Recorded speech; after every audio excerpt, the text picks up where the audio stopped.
श्रीबाला विंशतिस्तवः। ऐन्द्रस्येव शरासनस्य ददति मध्ये ललाटं प्रभां शौक्लीं कान्तिमनुष्यन गौरिव शिरस्यात् तन्वती सर्वतः। एषासौ त्रिपुरा ह्यदि द्युतिरे वोष्णांशोः सदा स्थिता चिदान्नः सहसा पदैस्त्रिभिरदं ज्योतिर्मयी वाक्मयी या मात्रा त्रपुषी लता तनुल सन्तस्तुति स्पर्धिनी वाग्बीजे प्रथमे स्थिता तव सदा तां मन्महे ते वयं शक्तिः कुण्डलिनीति विश्वजननव्यापरबद्धोद्यमां ज्ञात्वेत्तं न पुनः स्पृशन्ति जननी गर्भेर्बकत्वं नराः। दृष्टा सम्भ्रमकारी वस्तु सहसा ये येति व्याह्यतं येनाकूतवशादपीह वरदे बिन्दुं विनाप्यक्षरं तस्यापि ध्रुवमेव देवि तरसा जाते तवानुग्रहे वाचसूक्तिसुधारसद्रवमुचो निर्यान्ति वक्त्राम्बुजात्। यन्नित्ये तव कामराजमपरं मन्त्राक्षरं निष्कलं तत्सारस्वतमित्यवैति विरलः कच्चिद्युद्ध चेद्भुवि आख्यानं प्रतिपर्व सत्यतपसो यत्कीर्तयन्तो द्विजाः प्रारम्भे प्रणवास्पद प्रणयिनीं नीतोच्चरन्ति स्फुटं यत्सद्यो वचसां प्रवृत्तिकरणे दृष्टप्रभावं बुधैः तार्तीयं तदहं नमामि मनसा त्वदीजमिन्द्रुप्रभम्। अश्वत्वौर्वोऽपि सरस्वतीमनुगतो जाड्याम्बुविचित्तये गौः शब्दो गिरिवर्तते सुनियतं योगं विना सिद्धिदः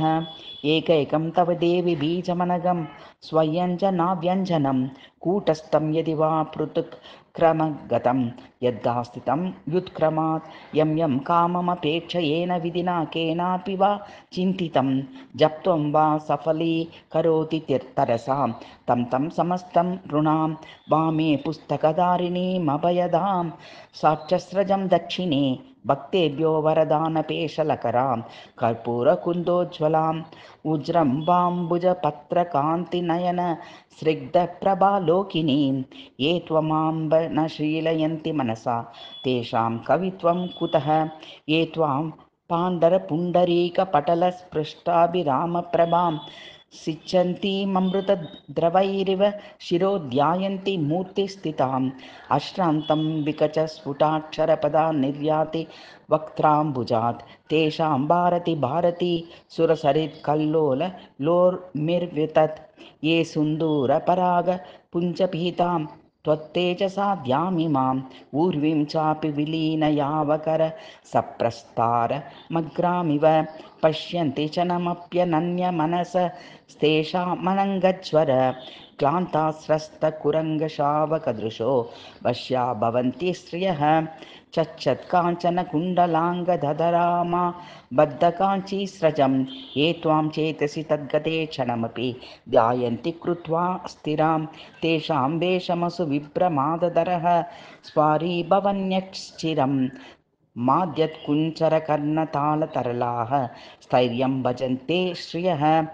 आर्भट्या शशिखण्डमण्डितजटाजूटां नृमण्डस्रजं बन्दूकप्रसवारुणाम्बरधरां प्रेतासनाध्यासिनीं त्वां ध्यायन्ति चतुर्भुजां त्रिनयनामापीन तुङ्गस्थिनीं मध्ये निम्रबलित्रयाङ्किततनुं त्वद्रूपसांवेत्तये जातोऽप्यल्प परीक्षदे चितिभुजां सामान्यमात्रे कुले निःशेषावनिचक्रवर्ति पदवीं लब्ध्वा प्रतापोन्नतः यद्विद्याधरवृन्दवन्दितपदः श्रीवत्सराजो भव देवी त्वच्चरणाम्बुजप्राणितिजः सोऽयं प्रसादोदयः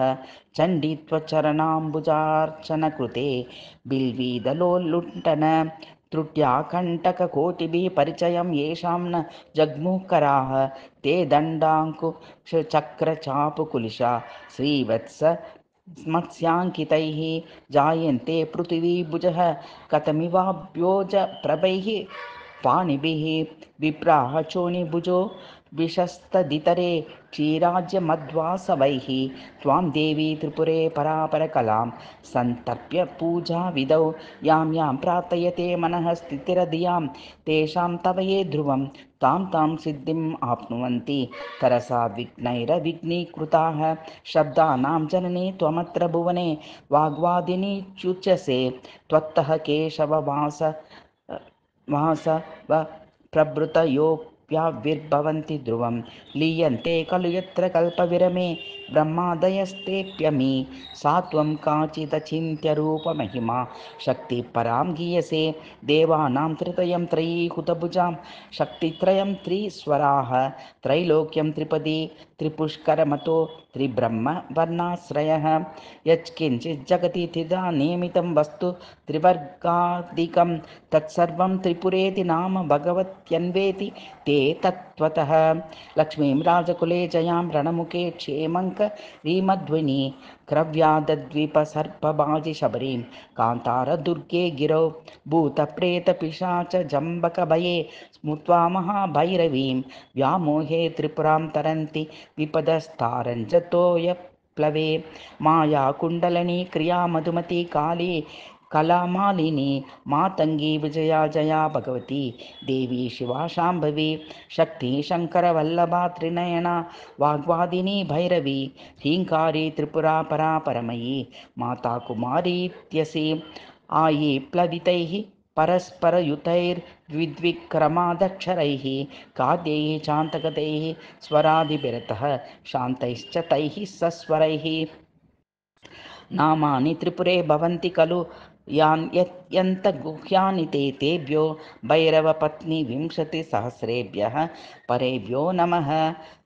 बोद्भव्यां निपुणं बुधैः स्तुतिर्यं कृत्वा मनस्तद्गतं भारत्यास्त्रिपुरेत्यनन्यमनसो यत्राद्यवृत्ते स्फुटम् एकद्वित्रिपदक्रमेण कथितस्पत्पादसकाक्षरैः मन्त्रोद्वारविधिर्विशेषसहितः सत्सम्पत्प्रदायान्वितः सावध्यं निरवध्यमस्तु यदि वा किं वानया चिन्तया नूनं स्तोत्रमिदं पठिष्यति जनो यास्यति भक्तिस्त्वयि